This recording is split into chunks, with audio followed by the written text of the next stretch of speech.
Hey everybody, Atheist Mom here. I wanted to make this video because I know it's been such a long time and I finally have a new headset that's got a decent mic, so I can start making videos again. I'm so happy. Um, this is another one for the women of the Bible. I'm also looking around for other videos to do. I'm really open to anything, so if any of you have suggestions, you can just send them to me. But yeah, here we go.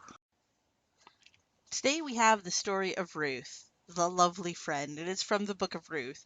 And I'm not gonna read the whole book because that would just take way fucking too long and bore you guys to fucking death. If you guys want to hear the whole story, go watch like the Bible Reloaded guys. They're pretty awesome at this shit.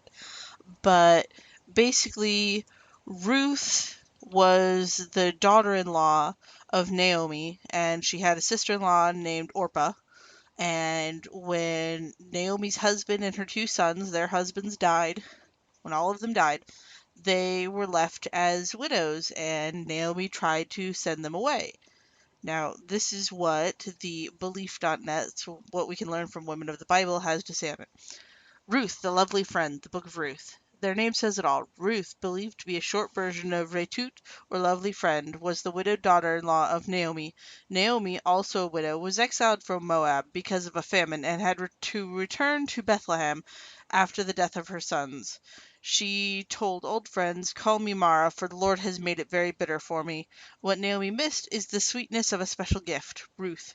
Naomi had released her grieving daughter-in-laws to return to their people, but Ruth declared, "Your people shall be my God, and your God my God."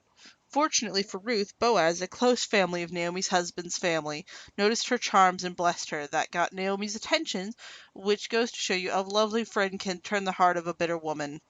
Naomi's hatched a successful plan to bring her kinsman Boaz and Ruth together. The couple later had a son, Obed, the grandfather of David.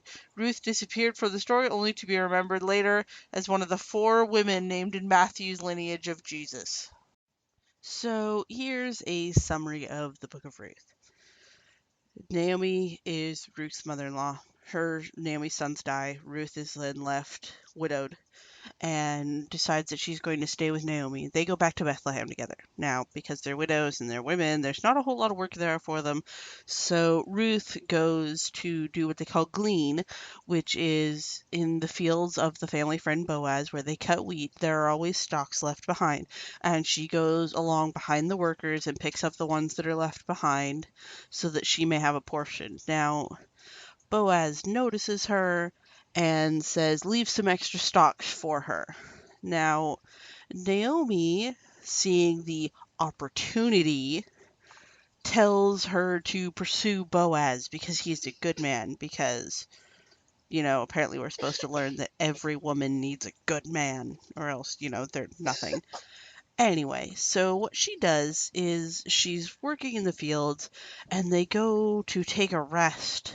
It's not very well explained, but she goes and she sleeps at the foot of Boaz's bed in this kind of group house where they all rest and whatnot.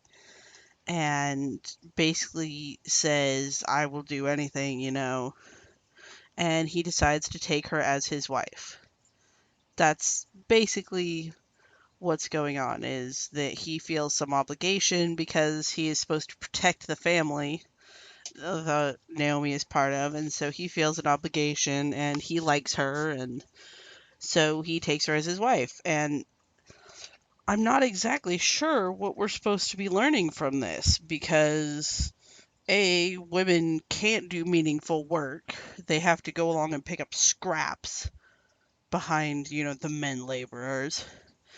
And it's only by the grace of a man that she gets enough to actually live off of, because he says, "Oh, leave her some extras." And then she has to go and lay at the foot of his bed and basically beg him. I mean, what is a woman supposed to learn from this?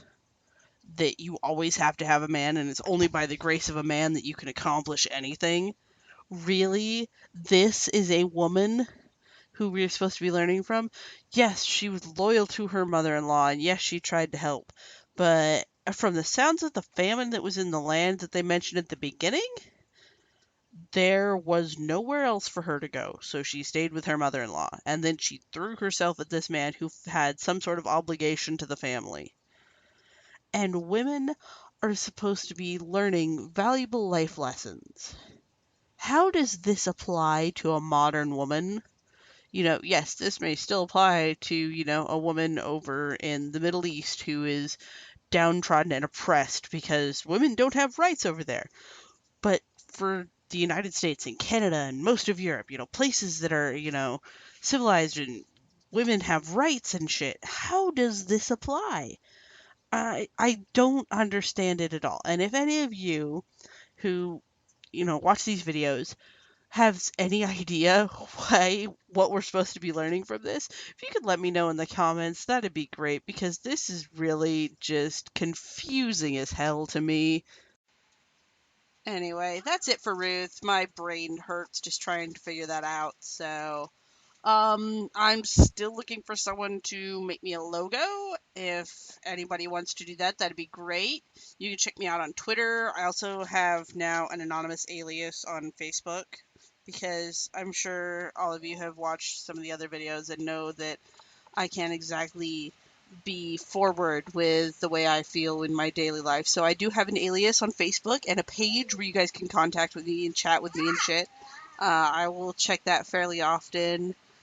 But if you want to send me any art submissions on Facebook, I would greatly appreciate it. Other than that, I'm going to be trying to make videos as often as I can, depending on, kids and what they allow me to do. But I do appreciate all of you. If you could like and share my videos, that'd be great. And I love all of you. I'll talk to you later. Bye.